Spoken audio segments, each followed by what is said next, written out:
बिस्मिल्लाहिर्रहमानिर्रहीम।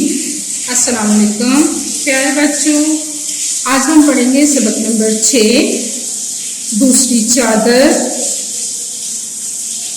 पढ़ाई हम करेंगे सफ़ा नंबर 46 की और 47 की। देखिए सफ़ा नंबर 46 से, कुछ लोगों ने उस आदमी को कहा कि हजरत उमर रज़ी अल्लाह ताला अन्हु हमारे हाकिम हैं, बादशाह हैं, हुकूमत करने वाले हैं। प्यारे बच्चों, सफ़ा नंबर 47 निकालिए। तुम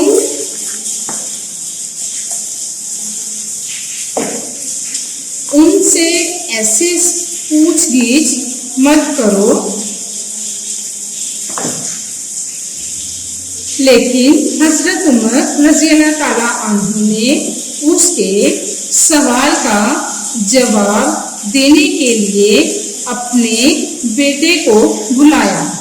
पूछगिछ, सवाल पूछना, तफ्तीश करना।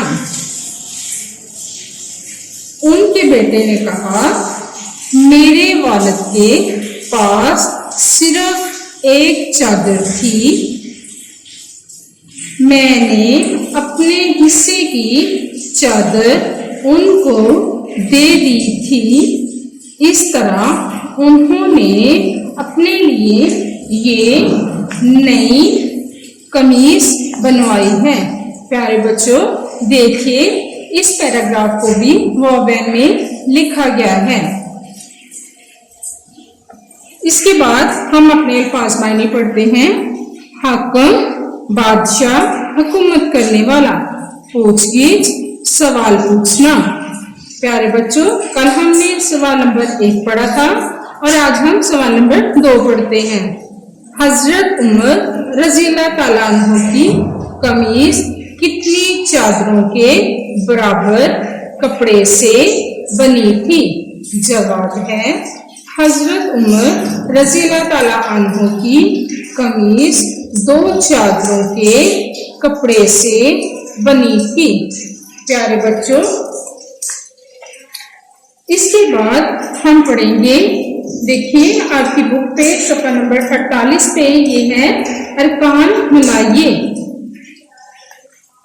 देखिए अरकान, अल्फाज, खे, लाम छोटिया ली, फे है फा, क्या बन गया? खलीफा। हे अलिफ हा, काफ मीम कम, क्या बना है? हाकिम। बेनून बन, वाव अलिफ वा, हमसा छोटिया ई, क्या बना है? बनवाई। वाव अलिफ वा, लाम दालद, क्या बना है? वालद। चे अलिफ चा, दाद रेदर, क्या बना है? चादर। प्यारे बच्चों, आपने बहुत अच्छी तरह से पढ़ाई करनी है और अपना काम याद करना है। डायरी देखिए, पढ़ाई करनी है और सवाल नंबर 2 और अरकान आपने याद करने हैं और लिखने हैं। इसके साथ ही मैं इजाजत चाहती हूँ।